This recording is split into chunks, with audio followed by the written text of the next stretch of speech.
दोस्तों हमारे घर के अंदर एक चूहा आ गया। चूहा आया तो रात को हमने लगा दिया पिंजरा लगा दिया। तो सुबह देखा तो वो पिंजरे के अंदर वो चूहा उसके अंदर था जी। तो जब मैं नहाने जा रहा था तो मिसेज बोली कि ये ना पहले इसको छोड़ाओ आप चूहे को। तो मैं छोड़ रहने दे, मैं नहा के छोड़ाऊँगा, कोई बात नहीं, कहे पहले छोड़ाओ जी। तो वो चूहे को मैं लेकर ग्राउंड में ले गया। आगे काफ़ी जगह जो आगे ग्राउंड होता है ना, खाली ग्राउंड होता है, वहाँ पर छोड़ने के लिए ले गया स्कूटी पे लेकर। तो काफ़ी सुबह सुबह जो होता है ना ग्राउंड होता है, तो लोग है ना पक्षियों को दाना भी फेंक जाते हैं। वहाँ पक्षी भी थे।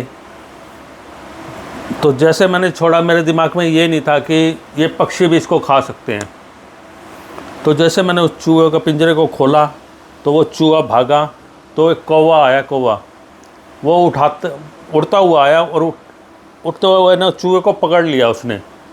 और मैंने पत्थर उठाया, मैंने ऐसे मार दिया उसको।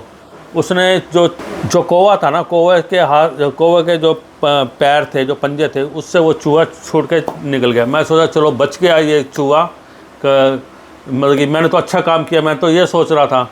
लेकिन ऐसा क्या हुआ कि आप यकीन करो, दूसरा एक कौवा उड़ता हुआ आया। वो कौवा था थोड़ा पीछे भाग गया, एक कौवा और आया, उसको उठाया और उड़ा के ले गया।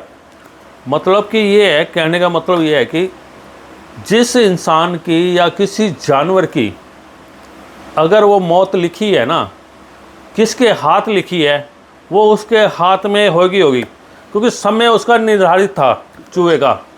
क्योंकि पहले मैं तो घर से जब निकल रहा था, आप ये देखिए, तो मैं नहाने के बाद जाता, क्या पता वो चूहा बच जाता, टाइम बच जाता।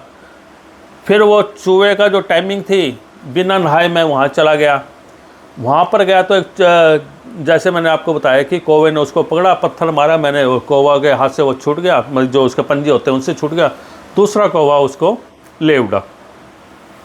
मतलब कि वो पूरी रात तो रहा पिंजरे के अंदर, और पिंजरे में रहने के बाद किसके हाथ उसकी मृत्यु लिखी थी भगवान ने, उससे उसकी मृत्यु हुई। कहने का मतलब है कि जो समय निर्धारित है ना, आप कुछ भी कर लीजिए, उस हिसाब से उसकी मृत्यु निर्धारित है। तो ये एक मेरा एक प्रैक्टिकली वो हुआ, तो मैं शेयर किया आप लोगों के साथ।